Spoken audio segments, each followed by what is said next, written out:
बुद्धि के विकास के लिए है, एक मंत्र जो बुद्धि को सशक्त बनाने के लिए है, एक मंत्र जो आपके आध्यात्मिक और बौद्धिक विकास के लिए एक रामबाण का काम करता है, वह मंत्र है गायत्री मंत्र।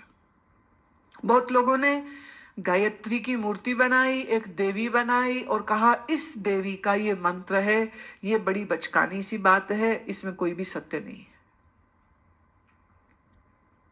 जैसे पानी का केमिस्ट्री में फॉर्मूला क्या है? H2O। ये हिंदुओं का है, सिखों का है, जैनियों का है, बौद्धों का है, ज्यूस का है, अमेरिकन का है, किसका है? ये किसी का भी नहीं है। It's just a scientific name for water. इसी तरह से गायत्री मंत्र एक साइंटिफिक फॉर्मूला है, और आज आपको मैं इसी गायत्री मंत्र से परिचित कराऊंगी। आपने इस मंत्र को सुना भी है, आप जानते भी हैं, आपने कभी कभी बोला भी होगा, लेकिन इसके अर्थ को आज जब आप समझेंगे तो आपको मालूम होगा कि ये वास्तव में कितनी बड़ी बात थी। कई बोलते ये तो हिंदुओं का है, ये तो वही हो जाएगा जैसे कोई बोले ये H2O अमेरिकन का है। A particular wavelength, it's a particular sound vibration which has a deep effect upon your body। अर्थ है सर्व संसार में व्याप्त चैतन्य सत्य अस्तित्व, an existence which is all pervasive, which is omniscient। उसके बाद अगला शब्द क्या आता है? भूर। भूर, भूर का अर्थ है पृथ्वी। हम कहाँ रहते हैं? पृथ्वी पर। हमारा शरीर किससे बना है? पृथ्वी से, मिट्टी। ओम का अर्थ है सर्व संसार में व्याप्त चैतन्य सत्य अस्तित्व, an existence which is all pervasive, which is omniscient। उसके बाद अगला शब्द क्या आता है? भूर। भूर, भूर का अर्थ है पृथ्वी। हम कहाँ रहते हैं? पृथ्वी पर। हमारा शरीर किससे बना है? पृथ्वी से, मिट्टी।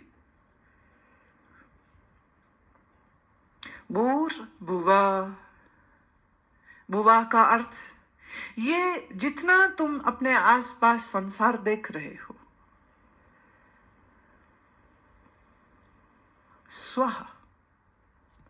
स्वः का अर्थ है द होल गैलेक्सी, ये पूरा अंतरिक्ष।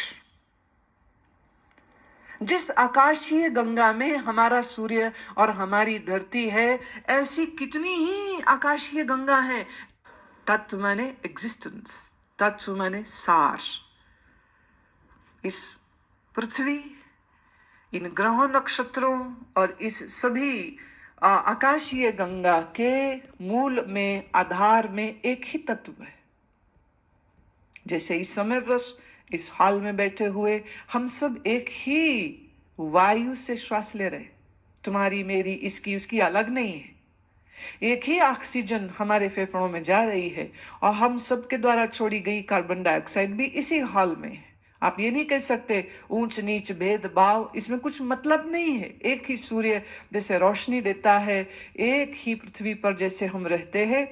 अब बात और गहरी हो रही है कि इस पृथ्वी, इन ग्रह नक्षत्रों और इस पूरी आकाशीय गंगा में एक ही तत्व है।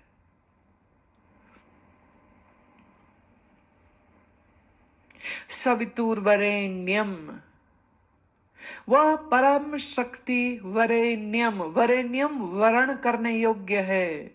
वर्ण माने धारण करने योग्य है, याद करने योग्य है, स्मरण करने योग्य है।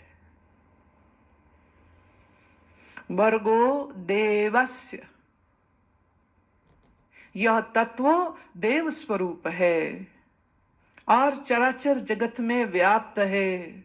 धीमहि, धीमा ने बुद्धि, हमारी बुद्धि को ऐसी शक्ति दीजिए जिससे हम एक सत्य पथ पर चलने के लायक हो सके। धियो यो न, हम यह प्रार्थना करते हैं धियो यो न प्रचोदयात, हमारी बुद्धि प्रचंड होकर के तेजस्वी हो। मुझे बताइए, किसको अपनी अकल को प्रचंड नहीं करना है? सबको करना है। कौन नहीं चाहेगा कि उसकी बुद्धि तेजस्वी नहीं हो? सब चाहेंगे। इसलिए यह गायत्री मंत्र सबके लिए है। यह प्रार्थना है, ये पुकार भी है, भावनात्मक भी है, और साथ ही साथ इसके द्वारा जब आप शब्द का उच्चारण करते हैं, जिस ध्वनि तरंग को आप उत्पन्न करेंगे, वह ध्वनि तरंगें आपके मस्तिष्क और आपके शरीर पर एक बहुत अच्छा प्रभाव देती है, जिससे शरीर भी स्वस्थ होता है, अंतर्स्रावी ग्रंथियां ठीक से काम करती हैं, मस्तिष्क ठीक से काम करता है, मस्तिष्क के न्यूरॉन्स ठीक से काम करते हैं। तो अब आप जीवन में निर्णय सही लेंगे, अच्छे लेंगे, और आपका जीवन ज्ञानवर्धक हो जाएगा। तो विद्यार्थी काल में तो निश्चय ही सबको इस मंत्र का उच्चारण करना चाहिए, लेकिन विद्यार्थी काल पूर्ण हो जाने पर भी जब जीवन का युद्ध तुम्हें लड़ना पड़ेगा, तब भी तो अकल की जरूरत है, तेजस्विता की जरूरत है, ऊर्जा की जरूरत है, शक्ति की जरूरत है। तो उस समय पर उसका आवाहन करना और उसकी प्राप्ति के लिए यत्न करना, ये सबके लिए अनिवार्य है।